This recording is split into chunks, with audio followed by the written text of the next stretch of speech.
this was all covered in snow a couple of days ago. Snow and ice and slush. It was horrible. There's still some patches here and there. Some icy patches as well, so I need to be very careful, but definitely 3,000% better than it was during the weekend. So the beast from the east is finally gone. I'm back on the GT after about a week and a half, and I'm very, very happy.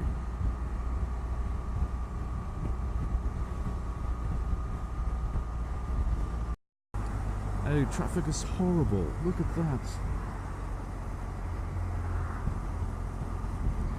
Maybe I'll have to do a spot of filtering, filtering, filtering, filtering along. Filtering, filtering, this is my filtering song. Oh wait, excuse me.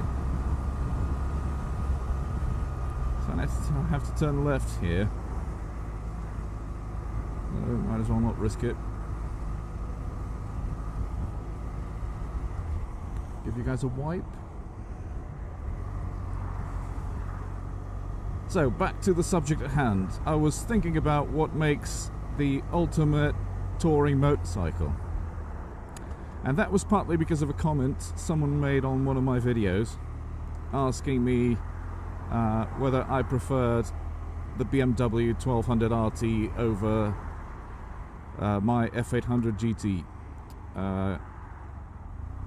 And when I replied to that comment, and I still hold to what I said, but when I replied to it, I said that given the kind of riding that I'm doing, which is commuting daily and the odd tour, for me it makes a lot more sense to have the F800GT than the RT.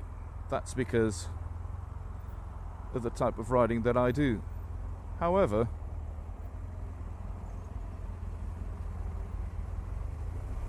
if I were to choose, if I were to be on the market for a touring bike, I would go with the RT. Traffic is horrible today. I wonder what's going on. Whether it's just lots of people coming back to work, because this is normally not that busy.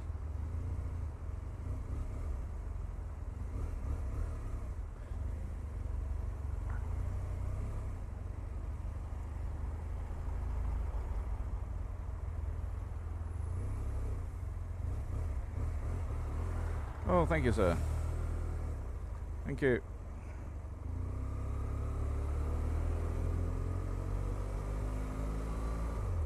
An accident, maybe? I don't know. Something is definitely not normal. Wow, nice.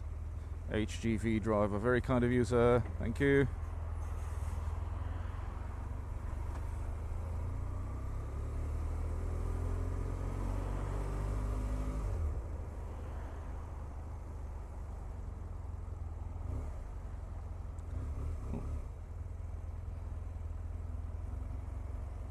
Well, it does make for an eventful morning, doesn't it?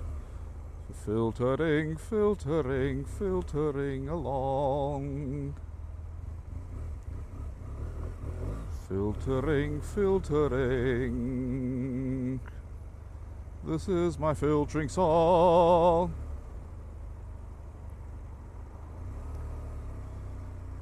Filtering, filtering, filtering along.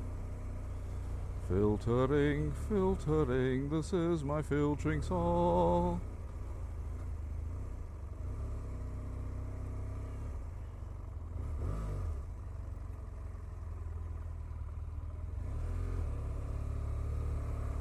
Filtering, filtering, filtering along. Filtering, filtering. This is my filtering song. Okay, now let's go try to get back. Okay, filtering's done and dusted. Let's go back to touring bikes. So what makes the ultimate touring bike?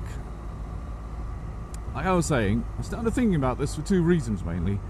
One, because I had a comment on one of my videos when I the one about the BMW R1200RT, where someone asked me if I preferred the RT over my F800GT, and I said at the time that given the type of riding that I'm doing at the moment, which is commuting daily on the GT, or almost daily, it's not when it's snowing,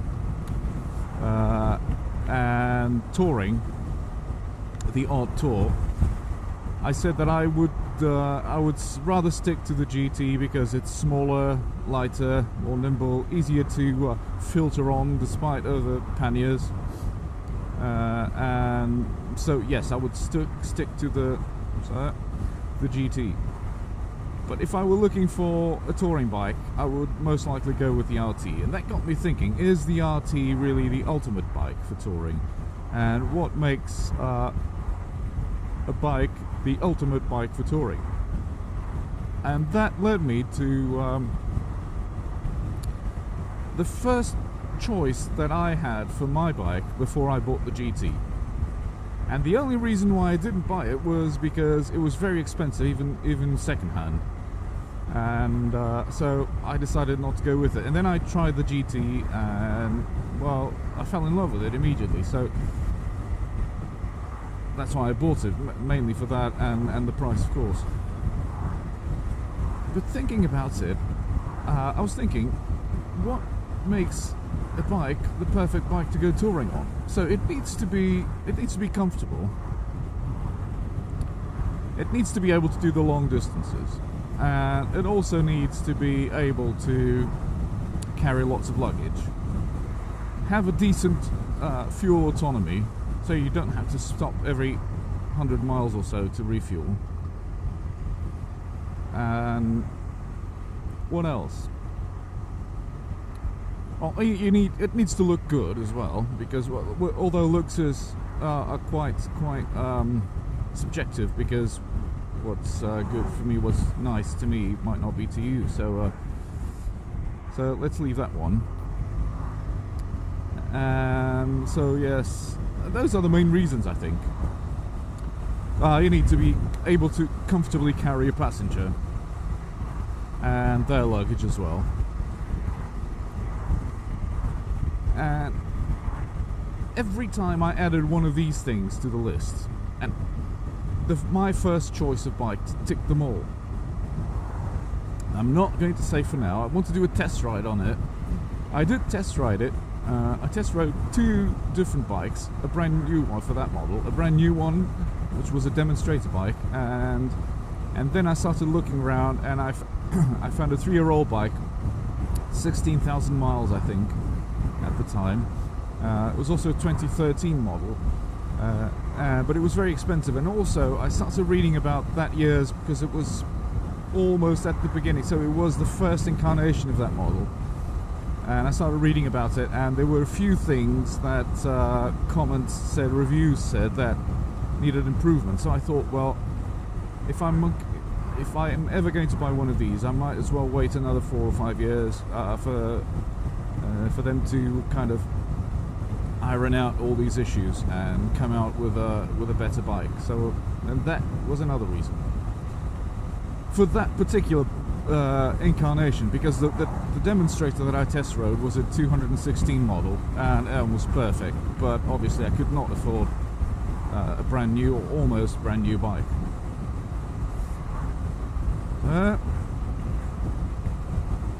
And yes, I'm not going to say which bike that is, but I'm going to try to arrange a test ride on it, do a video, and then let you guys know. I'm almost tempted to say that, at least here in the UK, it's not a popular model at all. that type of bike is very popular in the rest of Europe, but not here in the UK. Actually, riders on them are actually frowned upon, I think. I surely remember when I was doing the test rides, I didn't get half the nods from other riders as I got when I test rode this one, or well, that I still get, or when I test ride bigger bikes, like the RTs or the GTLs and things. But clearly, recognition from my peers is not high on my list, so I would never not buy a motorcycle because others don't think it's cool. I would definitely not buy a motorcycle if I didn't think it's cool. Ah, look at the snow, so beautiful. Yeah, so that was it. Let me know what you think, if you want, in the comments below. What makes the perfect touring bike, your favourite models, whatever, suggestions, critiques, anything, just stick them down below in the comments section. So this is it, folks, for today. My 2 cents on touring bikes. And hope you liked the video. There will be more coming out soon. Ta-da!